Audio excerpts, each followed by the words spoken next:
And opening a public hearing on House Bill 2007. And we have Representative Stark and Taylor Smiley Wolf from the Speaker's office. There she is. How are you? Well, good. Please have a seat and please begin. Well, for your record, my name is Dwayne Stark, State Representative, House District 4, Southern Oregon. And thank you, Co-Chair Frederick, Co-Chair Witt, members of the committee, for hearing House Bill 2007 today. As you have noticed by the fact that we have House floor at this exact moment while we're in here having a committee, this is the season where we have a lot of very important things that happened at the exact same time. And so the Speaker sends her regards that her responsibilities have taken her somewhere else today. This is a bill I've heard her testify on, I think, 3 different times, and it's very important to her as it's very important to me. So, to House Bill 2007. If you haven't noticed, we have a housing problem here in Oregon. And I'm going to do a quick overview of the bill itself, because there's been a lot of controversy that I was not expecting that has popped up around this bill. And so because of that, rather than normally in a subcommittee we would dive into the financial details, I'm going to give you a broad overview. There are a lot of experts in the room who can speak more specific to some of the details, but I'll give you an overview of what's going on. But when it comes to housing in Oregon, we've long since established several years ago that we have a problem. We have more people than we have housing for. And that doesn't seem to be changing. Our population is growing and our housing is not keeping up pace. And so Oregon, many, many years ago, as you know, by being on this committee, developed a statewide land use planning. Now, quite frankly, I'm not a fan of the statewide planning as a whole. However, it's here to stay. And because it's here to stay, and we are working within that system, we have to make sure that that system works. And what I mean is that what we do as a state, we have to make sure that our local jurisdictions are synchronized with that. We want them to have local control, but it needs to be synchronized with our statewide planning in order for things to work as our planning system is designed to do. If we start having misalignments, we start having issues, and we've seen that for years and years now. This bill attempts to resolve some of those misalignments as well. So, overall, what does this bill do? There's a number of things. Well, the focus is on affordable housing. The focus is to make sure that more people have an opportunity to afford a house. And the reality is, as I mentioned the problem a minute ago, it's not just affordable housing that's an issue. Quite frankly, for me to move up here during the legislative session, I had to start to renting a place that was smaller than my family could realistically fit into, and I had to start renting back in October to make sure that I had a place for February. And I started looking a couple months before that. Okay, this is the type of scenario we're in. It's not just affordable housing for lower income individuals that we're struggling with throughout the state. We are just struggling with housing throughout the state. And so we need to find ways to deal with that. So to the bill itself, though, one of the things it does is it reduces permitting timelines if a project deals with affordable housing. And so right now, 120 days is the timeline to have turnaround, and we want to bump that down to 100 days. People have asked, well, does that make it so non-affordable projects will be dismissed or put to the side? We have assurances that that is not the case, and that's not the intent of the bill. We just want to make sure that, look, if we're making it affordable housing, then we're going to get you to the front of the line, make sure we pass that quickly. The other issue is, why is it taking so long to have these applications and permit process? Why does it take so long to go through that? So we're actually asking DLCD to study the permit process and come back and actually give us some good answers as to why is this taking so long throughout the state in the different places. Another one is it's going to give assurance to developers who choose the clear and objective path that their permit won't be rejected. Now this drives me crazy that this happens at different places in the state. You tell a developer who wants to build, they come in, they say, hey, can we build here? Yes. They go through some exercises. Yes, we think so. Okay, we want local jurisdictions to be very clear about the clear objectives moving forward so that there is a path to completion, that when we say this is your path, a developer can go through the path and make sure that there is an end result that results in developing in a place that's supposed to be developed. Moving on, it defines needed housing as all housing and includes definitions of affordable housing. And it requires local jurisdictions to stay true to the density and height that they have zoned for.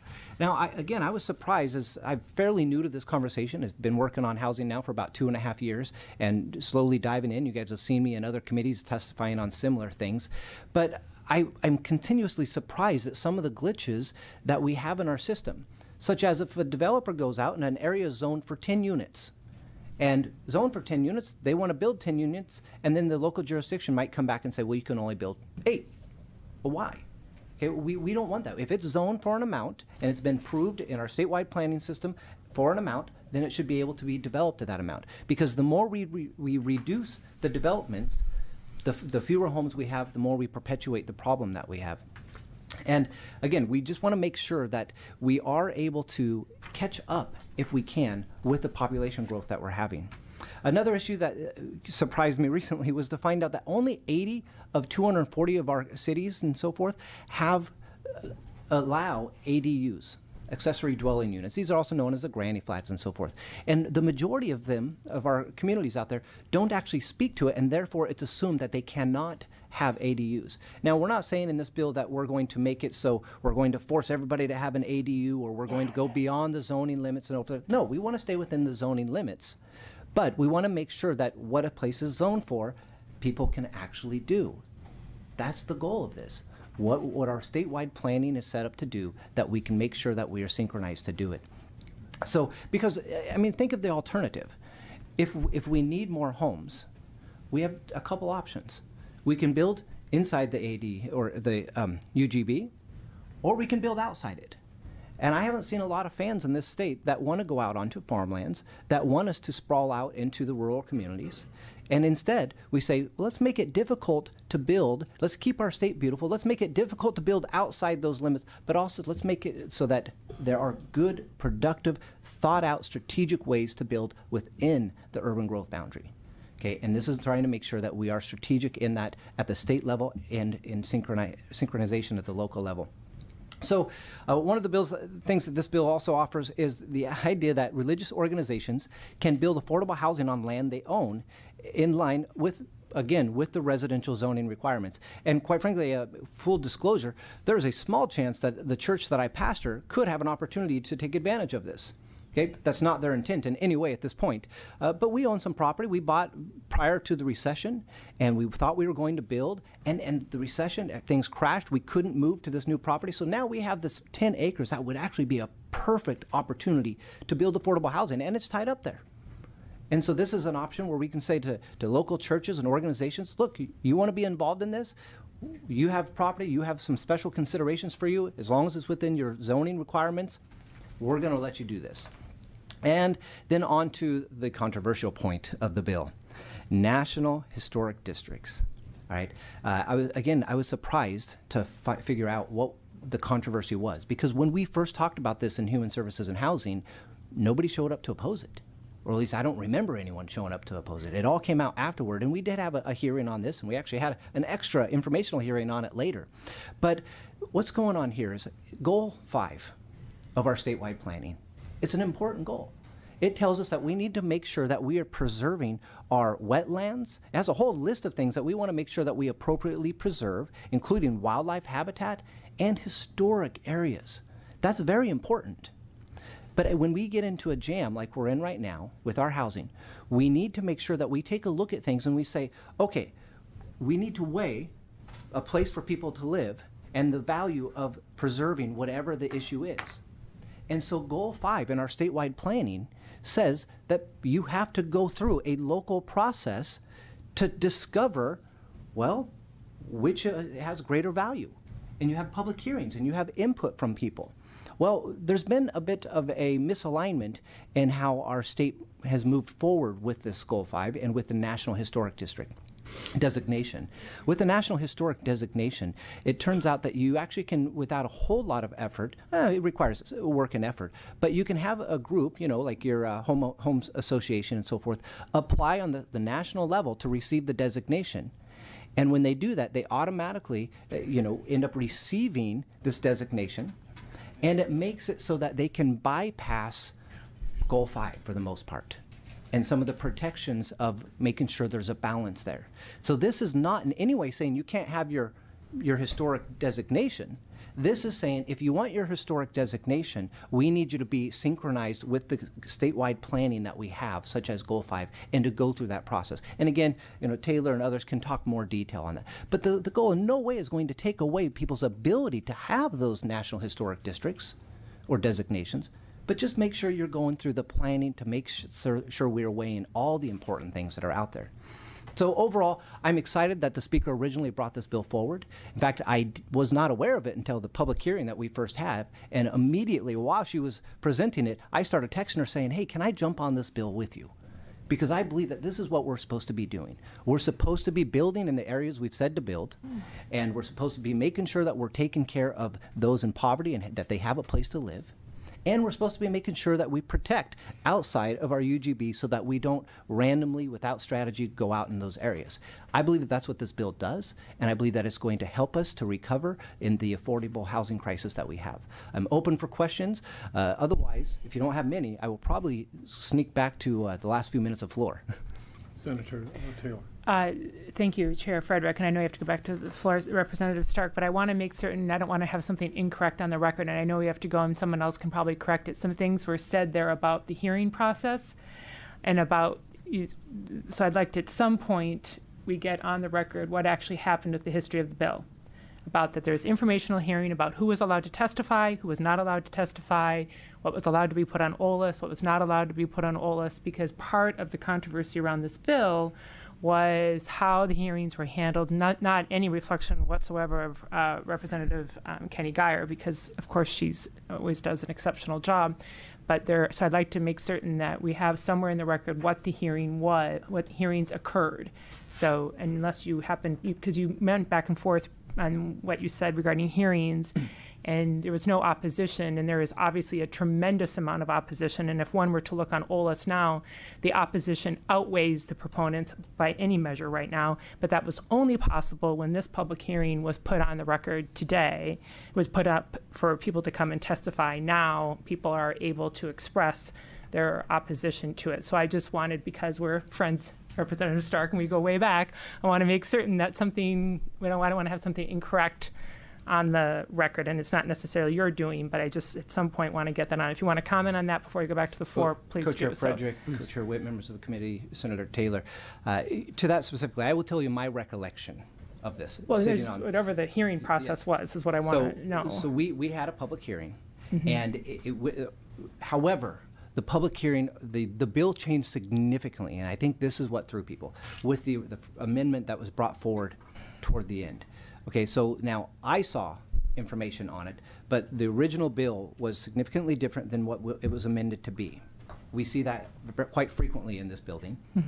And so those of us on the committee were not surprised by that. However, the changes in that amendment really turned out that it caught the community off guard. So there was a public hearing with very few people who came, but it's most likely because they didn't realize the amendment that was coming. Informational or public? And well, there was a public hearing. Okay, then we ended up having amendments in a work session. Then we received a huge outcry of, wait a minute, the amendment is what people were not aware of, okay? And I fully understand how that could happen. So then I appreciated that that Chair Kenny Guyer went ahead and did a informational hearing that she basically opened it up as a public hearing, but the bill had already moved on, and had a couple hours of people coming and testifying at that point. And then now we're at this point. So I know that there was original, then there was the amendment, and then there was an informational public hearing, and then we're here with the public hearing. Let me speak to something very quickly. One is that we have now 37 minutes left in this particular hearing. We have 3 pages of people here to speak. There's no way we're going to get to everyone. And I've got to apologize to that right now. We're not going to have 2 hours. We have 37 minutes. And that's a time issue. And we have 122 things that have been put in testimony on OLS right now in a short period of time. Part of it is because of the timing on the way that when scheduling this hearing, you couldn't get anything on OLS until it was scheduled. So that's part of the issue. And you're right to speak to some of the issues in terms of timing and our process, which was screwed up as far as I was concerned. We should have had some more other things done. Having said that, I really want to thank you for being here, Representative Stark, and going through that and the process, telling us more about the bill itself. I think that we need to if you don't mind moving, telling us a few things, and I don't know if you want to stick around or you need to get upstairs. I have a feeling they're adjourning in 4 minutes. Oh, okay. For the record, I'm Taylor Smiley Wolf from Speaker Kotek's office. I'm just here in case you have technical questions about the bill. Thank you So, very much. happy I to- appreciate that. And there are two other representatives who want to testify, as I understand it, Representative McLean and Representative Marsh. Thank you. Thank you very much.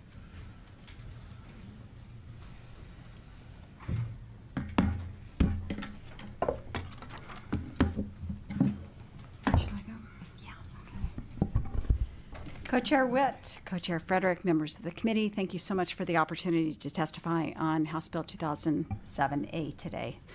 For the record, I'm Pam Marsh, representative from House District 5, way at the other end of the state, southern Jackson County, including the communities of Ashland, Talon, Phoenix, Medford, and Jacksonville. All session long, we have talked about the state's housing shortage. And while much of that conversation has really centered on the more urban parts of the state, I am here to tell you that the crisis also extends to the far reaches of Oregon, including Jackson County. Data compiled for the American Community Survey indicates that Jackson County tenants are actually the most rent burdened in the state, with more than 50% spending more than 30% and often much more of their income on rent. But with a vacancy rate of 2%, the families lucky enough to find a home are rarely in a position to complain about the rent. More than anything, this bleak situation reflects a shortage of available units. You all know the story. Oregon stopped building housing during the Great Recession, but we did not stop growing. Addressing the housing deficit, now estimated at 111,000 units, will require significant private and public financing. And unless we wish to turn farmland and open space into housing developments, and I do not, it will require communities across the state to increase density. House Bill 2007 provides reasonable state regulation to ensure that local governments step up to the task ahead.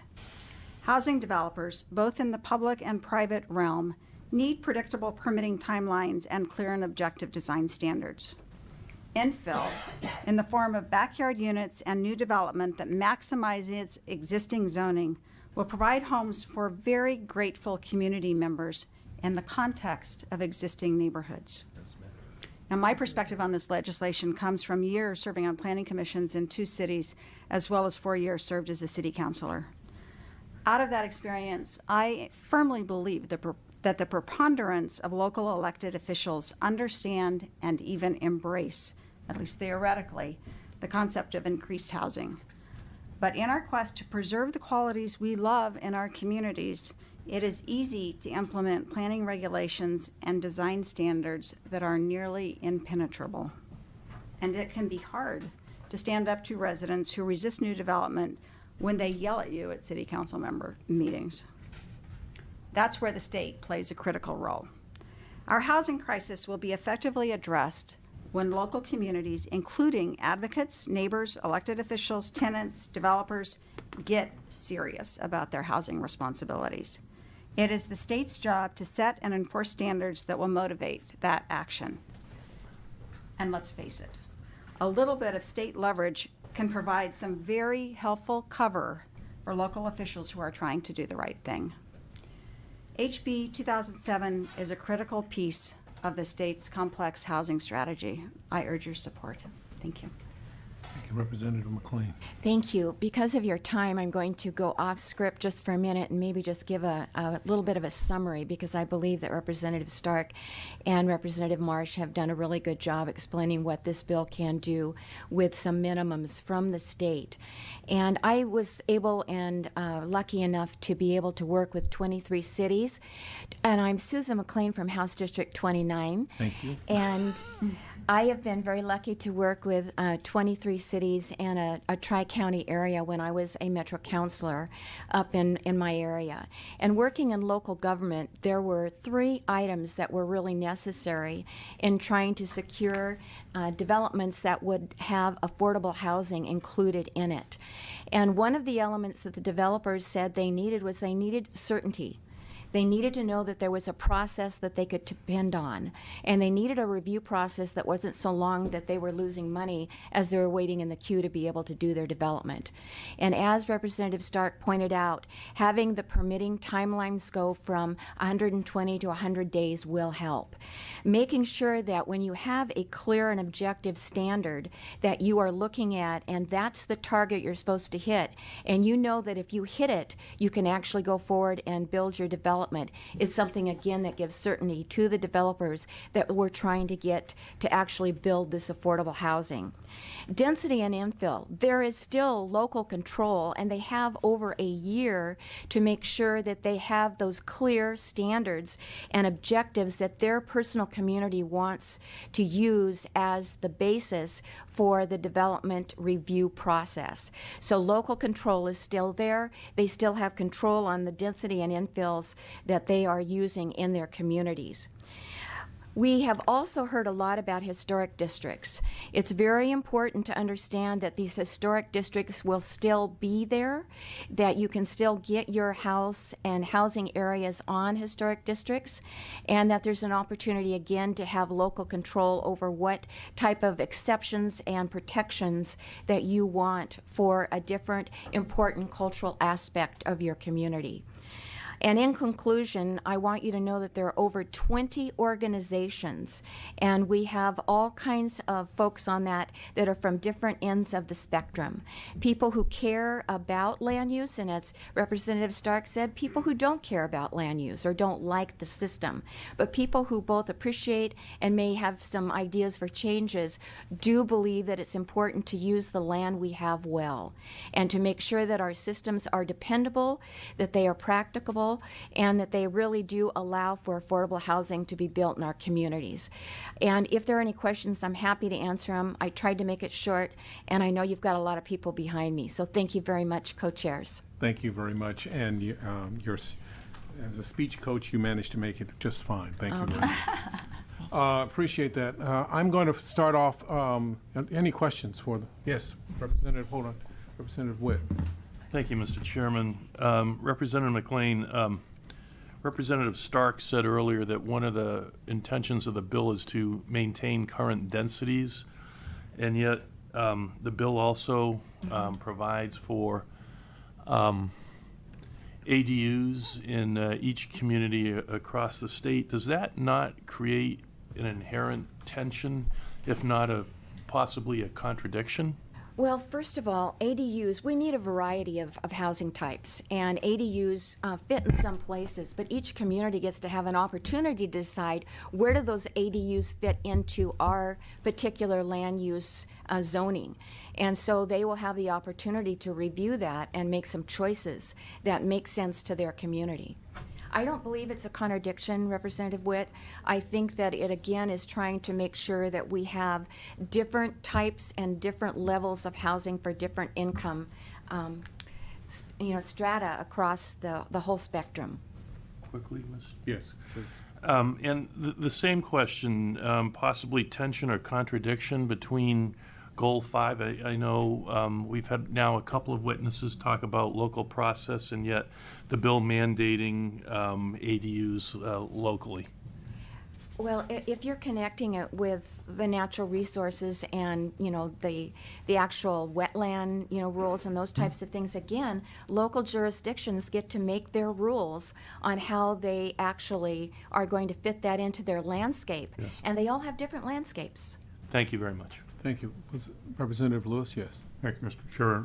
For either one of you that might be able to answer this, I'm wondering, I understand the 100 days, but it also says in section 1, subsection 2, including resolution of all local appeals that have to be done within that 100 days. That would include planning commission hearings, any appeals filed by either one has to be resolved within 100 days.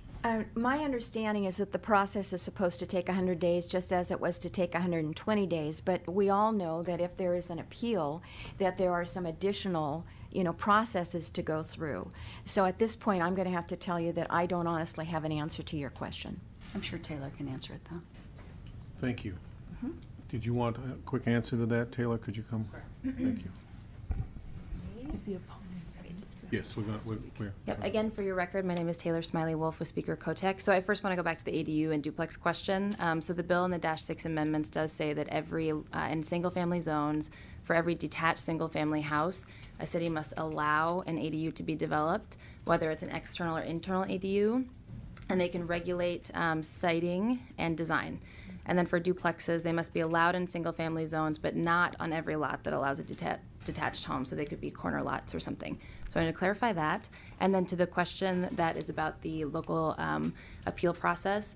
So Representative McLean was correct that in the same way that you have to resolve things within the 120 days, you must resolve in 100 days, but there are additional timelines that are granted in cases where certain types of appeals are filed, in which case a developer could get additional time to resolve that issue. Sure. Thank you. Very, very quickly, please. Yeah. So the language where it says including the resolution of all local appeals makes it sound like it has to be done within 100 days. I believe you can apply for extensions, but I will verify and get back to you. I'd appreciate that. Absolutely. Thank you. Yep. Thank you. Thank you very much. We only have a very short period of time, and I'm frankly, I don't know how to apologize enough about this because of the timing. I'm going to bring up panels. The first panel is a group of people who are identified that they are against this particular bill, and that will be Rod Merrick, M.K. Hansen, and Dennis Osterlund. Are they all here in the room? I see 2 of the 3. Oh, 3. Okay, 4. 3 of them. That's fine. If you could come forward. The next panel that I'm going to call up will be Martha McLennan, Sheila Finklaw, and Allison McIntosh. So you should be ready if you are not in the room, okay? Thank you. Please go ahead. Thank you very much. How many seconds do I have? Right, you're going to have 2 minutes. 2 minutes? 2 All right, minutes. I'll work on it. My name is Rod Merrick. I'm an architect, neighborhood leader, and pedestrian advocate. This bill has been transformed from an innocent-sounding bill to increase availability of affordable housing into an expensive and confusing response to everyone's concern about the housing shortage and affordability crisis. This is the first hearing since the bill came to light in April, and is very much appreciated. This is not the way to do land use planning in Oregon. After many amendments, HB 2007 lacks even a rudimentary analysis of the cost, benefits, legality, and possible impacts. If enacted as a law in the fundamentals of our state laws, comprehensive plans, local decision-making are undermined. In contrast to its stated intent to create affordable housing, this bill in application will fail to provide any measure to increase affordable housing, strip away local controls of zoning and regulation, drive higher land values and taxes in single-family zones, resulting in more, not less, costly housing, drive economic and social displacement, as it has been in every city, add wasteful demolition debris to landfills, fuel renter displacement and decreased affordability, accelerate demolitions of affordably priced single-family housing, and double the lot density in single-family housing, because this bill provides for duplexes in every single-family house zone and makes it illegal to have single-family house zones, contrary to the way it's been presented. The undocumented cost to the state will be in the hundreds of thousands. The cost to local government will be in the tens of millions, including staff, public engagement, undermined credibility, and legal costs. The 2 interest groups behind HB 2007 have loaded it with provisions that compromise public good in exchange for increased profits. Thousand Friends of Oregon is waging a personal crusade to eliminate single-family zoning, historic districts, and local design regulations in Portland that they claim without facts are based in racism and driving housing costs. Rod? I've got 1 sentence just Right, to go finish ahead. it, and I'm done. Thank you very much. The slogan, housing for everyone, everywhere, is not about responsible planning, and it's certainly not about affordability. Thank you very much. Thank you very much. Either way. Either way, go ahead. I worked really hard on this, and All I'll right. try to make time, but please don't cut me off. This is so important to Well, me. I understand, but I know. I need 2 minutes. I'm going to talk so fast. Well, talk fast, but we're still going to time you. All right. Seconds already. Thank you. This is what affordability with a capital A looks like. Housing needs, constraints, and cost burden defined by the HUD standard of affordability, which is percentage of median family income. This is very important to understand when we're talking about real affordability rather than relative to whatever the market will bear. There is no housing crisis. There is only an affordable housing crisis. New construction is surpassing the need for market rate housing and woefully failing to meet the need for lower income supply. In fact, many luxury market rate units are sitting vacant, while an increasing number of people are being displaced, forced to live in their cars or worse. The housing supply has been inverted by a market rate housing boom. If the real name for affordable housing crisis is displacement, then the real name for displacement is injustice. Displacement caused by speculative real estate investment and gentrification are the cause of the lack of affordable housing supply, particularly where vacancy rates are low and rent increases and no-cause evictions are unregulated. When prices are raised to whatever the market will bear and demolition of affordable housing is unrestricted, lower-income families are priced out and that affordable supply no longer exists. Meanwhile, the housing market bubble is yielding exorbitant rates of return for investors. Wall Street recently created rental-backed mortgage securities and is now also in the landlord business. Market rate housing does not trickle down into affordable housing. In fact, it can take up to 30 years for those units to attain some semblance of affordability. Let this sink in for a minute. A speculative real estate gold rush happening simultaneous to a crisis of affordable housing, to imply that one has no relation to the other, and that the current crisis is somehow caused by NIMBYism rather than the avarice of an overinflated market, is not only incorrect, it's disingenuous and dangerously misleading. Legislation which brings broad and dramatic change should be certain that it understands the root cause first. Otherwise, it is particularly vulnerable to erring on the side of irrevocable harm and regret rather than careful consideration and concern. House Bill 2007 is an attempt to further deregulate the conditions that caused the crisis of affordability to begin with. It will accelerate, exacerbate, and perpetuate the root cause and create even more pricing pressure by top-loading the market. It's what Naomi Klein refers to as disaster capitalism. House Bill 2007 claims to be an affordable housing supply bill, yet it weakens land use regulations statewide without mandating affordability. And I'm going to have to cut you off, but there's something you didn't do at the beginning. Your name, please. Oh, I was afraid I wouldn't have time, so I left that out. M.K. Hansen. Thank you very much. I want to also ask that you please send those graphs and those pictures as part of your testimony. They're in there. Okay, thank you very much. Hi, thank you. Thanks for making the time to actually have this hearing, even though it's brief. I'm a 30-year resident of Portland and a native Oregonian. Like many others, I submitted. And your name is? Oh, Dennis Osterland. Sorry. Thank you for reminding me. Like many others, I submitted my written testimony yesterday, and for some reason I decided to stay up late and read all of the written testimony that was put in. I think you said it's 112 now. 120. Okay, so it was maybe slightly less than that last night, but still a lot. Took many hours. I'm sure that many of you are familiar with on day 98 of the legislative session doing such things. I'm not sure why I did it, but I did. Given your schedule and number of bills for consideration, I'm sure you're not going to have the opportunity to read those, to read all of those, but I'm sure you'll make a good effort. While I didn't do the math, it struck me that about 90% of the written testimony was opposing the bill. So I looked at it more depth and tried to determine, well, why is that?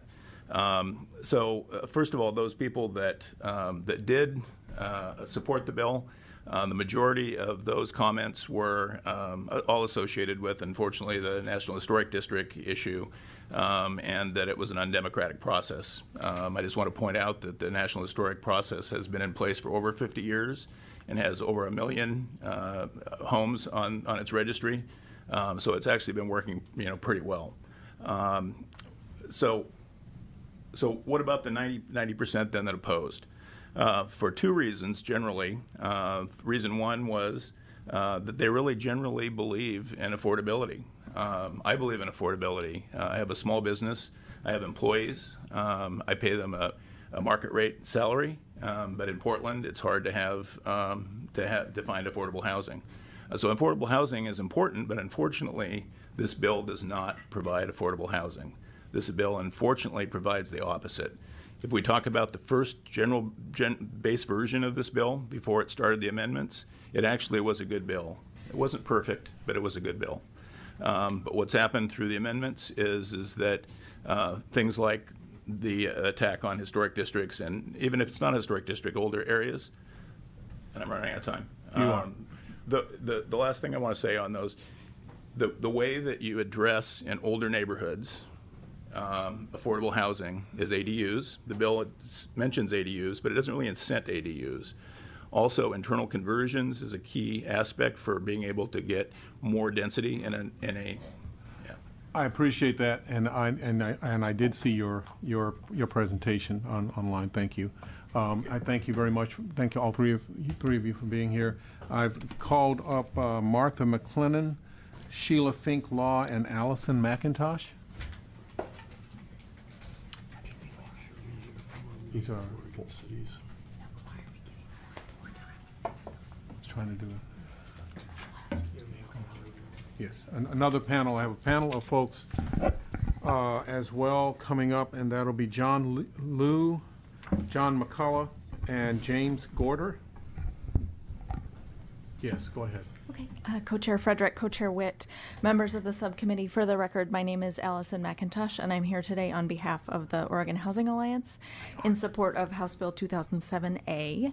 I'll skip this since most of you know the Housing Alliance is a coalition of more than 80 organizations that represents a wide range of diverse voices, and we're here because we believe that all Oregonians need a safe, stable, and affordable place to call home. As you all know very well, today we simply don't have enough housing to meet the needs of residents in our state, and people with low and even moderate incomes are unable to find decent, stable homes they can afford. I think our members know all too well that no single strategy will address our housing crisis, and we need to try a range of strategies to solve these problems. To ensure that every Oregonian has a safe place to call home will require all of us in our communities to make commitments to address this issue. Adding to our state supply of affordable housing with diverse and affordable options is a critical piece of the solution, and affordable housing is a key piece of our community's infrastructure. House Bill 2007A includes a range of strategies that will help increase our supply of affordable housing, particularly housing that's affordable to people with very low incomes.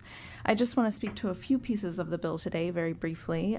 First, the bill would reduce permitting timelines for housing that's affordable to families earning 60% of the area median income. Just for an example, in Multnomah County, a household of 4 earning 60% of the area median income earns about $45,000 a year.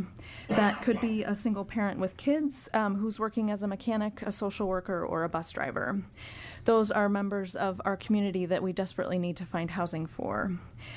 We also need housing for a range of incomes, and we know that we most desperately need housing for families earning the lowest incomes in our state, and we really appreciate the prioritization of units for people earning 60% of AMI and below.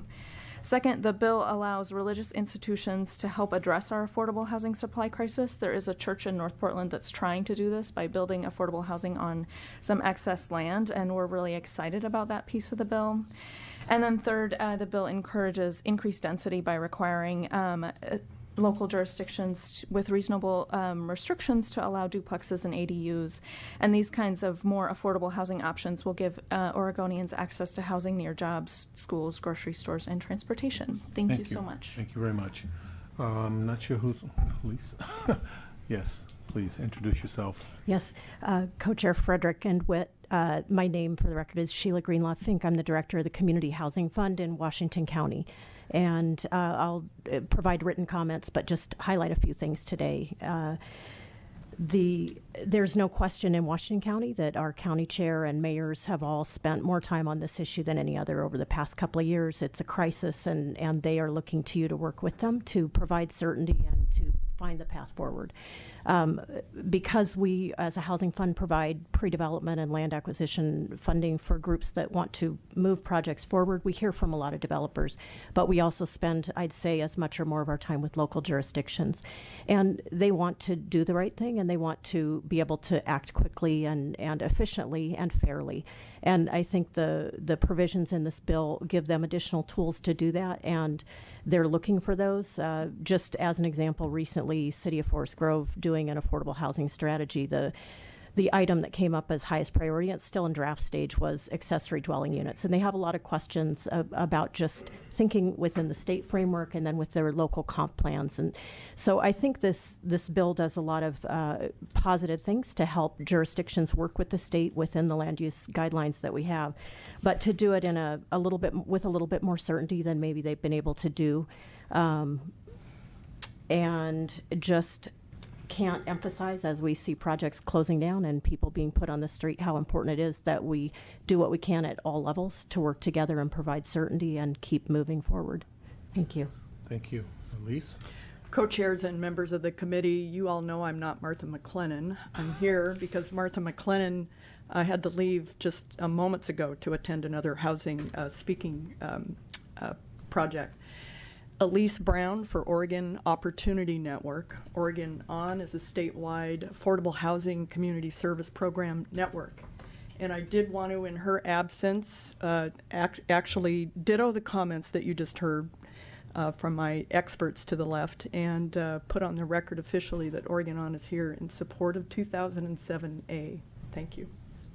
Thank you very much. Appreciate it. I called up John Liu, Terry Parker, and John McCulloch. If you could come up, and the next group will be Fred Leeson, Dean Giswald, and James Gorter.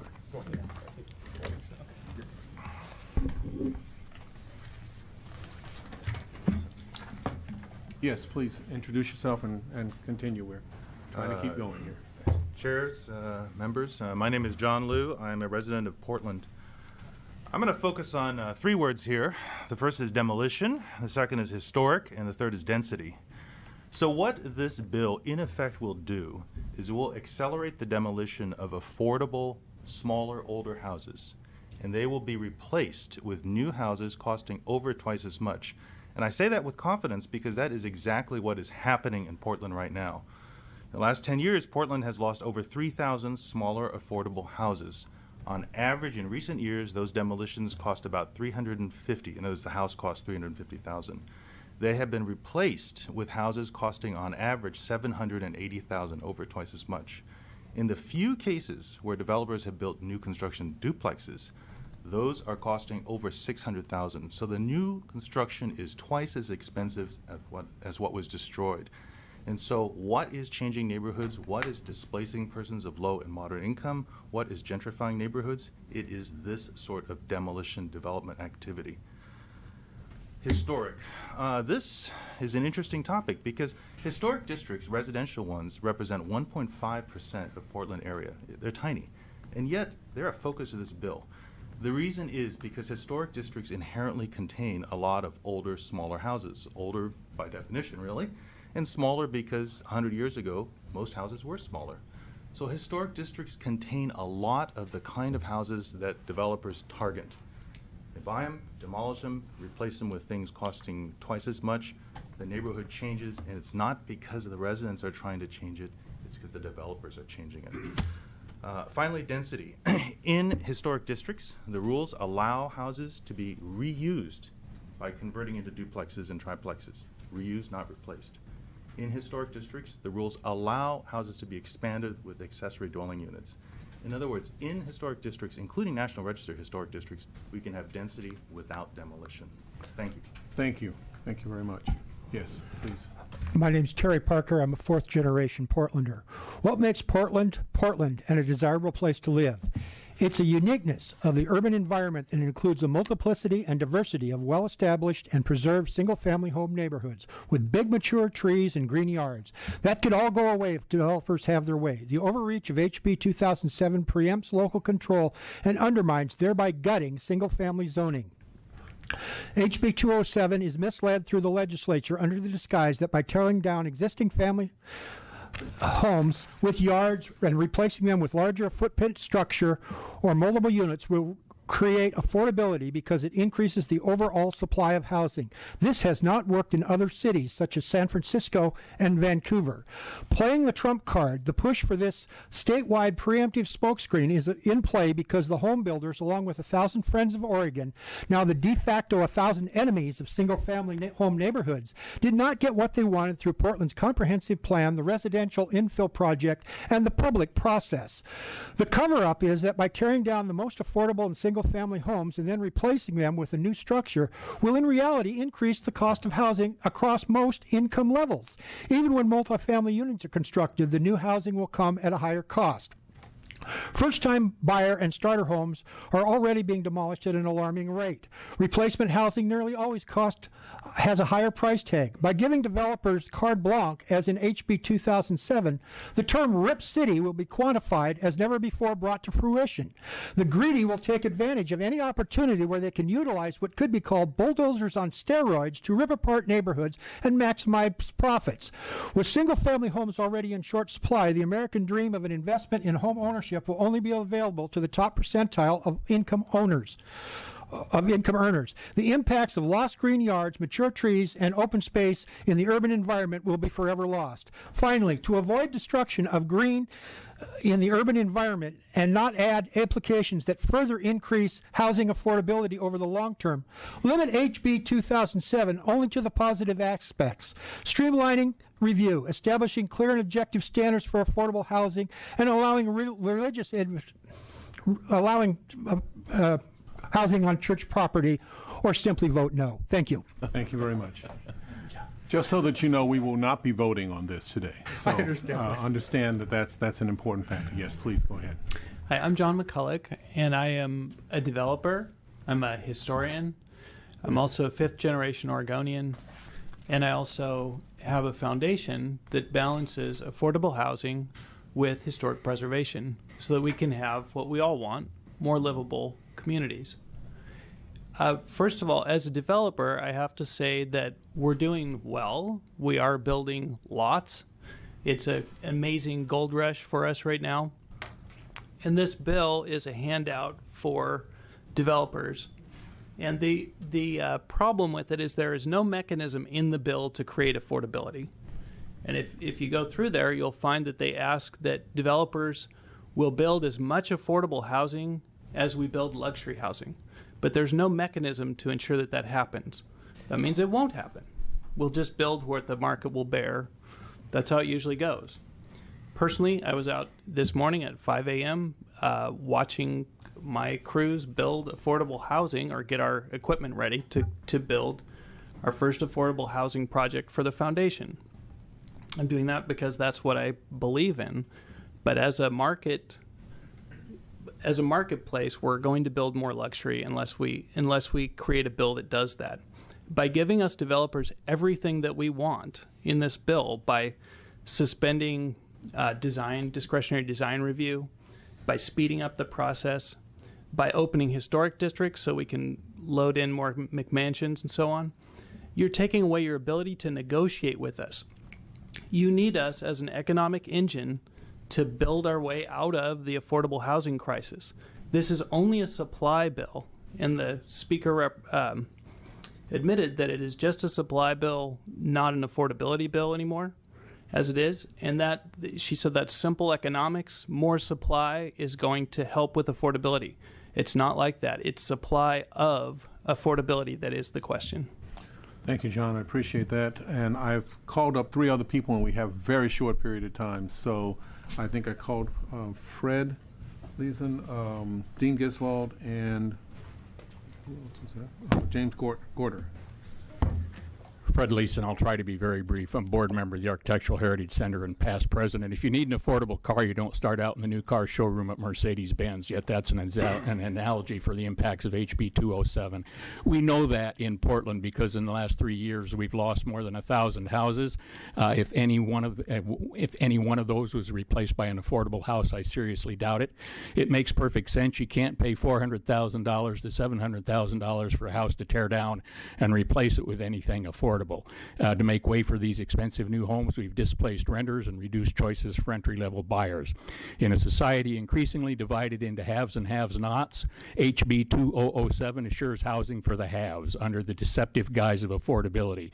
It will provide for more $1 million homes and for a new breed of duplexes costing close to half of that for each half. Your House bill attempts to make historic districts the guilty party in the housing crisis because the for-profit builders cannot plunder those neighborhoods as easily as others. Funny, historic districts comprise less than 2% of Portland's area, yet our historic districts provide excellent opportunities for increasing affordable housing through accessing dwelling units and reconfiguring large homes into multiple units. I live in Irvington. There are several ADUs within walking my house. They fit the context. They're just fine. We're not NIMBYs. We're yes in our backyards. Backyards is where ADUs belong. If you're serious about a housing crisis, let's get the best minds possible into the room. Let's include all of the stakeholders, and let's do it right. 2007 is not right. Thank you. Okay. My name is Dean Gisvold. I live in Irvington, been there for 50 years. I'm the land use chair of the and responsible for administering the neighborhood part of the historic district. Irvington's been a historic district for 7 years. 500 applications, 98% approved. 32 ADUs approved in place. One a month, sometimes two, are coming through the process. They're not being delayed. We have never fought or we have never disapproved any ADU. And they external and I just want to tell you with what's in our historic district. It's the largest in Oregon and in Washington, I'm told. And it's integrated, it's multicultural, it contains modest, medium, and yes, a whole lot of large houses as well. And it also, and most... Dean, if you can step away from the microphone. Oh. You don't need, there you go. That's okay. And some are still affordable. It has two major public housing projects that meet the needs of really low-income people. Many duplexes, fourplexes, 32 ADUs that I've just mentioned, apartment buildings. I'd say there are between 30 and 50 apartment buildings in our district. Condos, office buildings, commercial buildings, a dental clinic, many good restaurants, and a Chinese noodle factory. And I bring one additional piece. We just approved last year what I think is the first heavy metal vegan brew pub and on Broadway. And that we were quite proud of that. The comp plan that Portland adopted already has zoned in various areas, including Irvington Historic District, more than double the capacity needed for the people projected to be here in the next 20 years. It's already in there. We approved that comp plan. We worked with the city. And that plan allows an ADU on every lot, a duplex on every corner, and we have a lot of those. I'll finish. Thank you very much, Dean. Yeah, unfortunately, you're going to be the last person to speak on this, at least on the panel. I'd like to talk. I'll have something to say after you finish, though, please. Thank you, co-chairs and members of the committee. My name is Jim Gorder. I live in Southwest Portland. I served as the Southwest Portland representative on the city's residential infill advisory committee, and I represent United Neighborhoods for Reform, which is a volunteer grassroots organization whose goal is to preserve existing housing and to keep toxic waste from demolitions out of the environment. House Bill 2007 is a housing disappointment bill to families of modest means wanting to buy a modest home close to their family's jobs, and they're unable to do so. At present, this will make it worse. House Bill 2007 is a housing displacement bill for our most housing vulnerable citizens, especially renters. They are being forced from familiar communities out beyond the end of the backline, far from their jobs, far from their families, and far from their known communities. I urge you to vote no on this bill. Come back next session with a bill representing all stakeholders that will meet all our housing needs. Thank you. Thank you. That was a very good segue for me. Thank you very much. The issue that one of the biggest issues we have, quite frankly, is the timing on dealing with this. We have some of us would like to say 11 days left. Some would like to say 11, fewer than that, of this, the rest of this session in dealing with these particular bills. We have, so I think that this is going to, the affordability issue is the key for me, and it's the key for a lot of us. That's the reason that this bill was initially promoted, was to talk about affordability and how we get affordable housing. So I think we're going to see more conversations about this. We will probably not see this session another public hearing because we don't have the time. The timing right now is set up so that we probably will not get a chance to hear it. We will. There are people who are asking for it, so that's not a definite thing. But it's my view of how things are looking at this point. What I do think is we're going to see a lot of discussion about how we bring more housing into the state, especially more housing into the metro areas and into areas like Jackson County and Lincoln County and Bend, where we're having real problems with housing. So these are the kinds of issues that are going to continue. I apologize again. We simply do not have the time. If we could continue for quite a bit, I would want to do that. I tried to make sure. I know we didn't get an equal amount of presentation over the last hour, but that's unfortunately the way it works for us. I wanted to make sure that we got certain folks who had come to speak as well from different areas, and so we did that. And that's my best effort at this point. I really appreciate a couple of other things that everyone did. People did not decide to go into attacking people or characterizing others. They said, these are the issues, these are the concerns that we have, these are the ideas that we have, and we want to talk about those. I hope that continues. We have enough of the narrative that demonizes somebody who you disagree with. We didn't need that, we didn't see that here, and I really appreciate that. So I'm going to unfortunately have to say that we're going to come to the end of this particular hearing on this, but I'm sure the discussion will continue. And please, if you have more that you'd like to say, please submit it, because what will happen in the next time that we bring this up, people will go back to look at these kinds of issues and see how people spoke about them. Thank you very much. I'm going to close the hearing today on Subcommittee on Natural Resources. Thank you.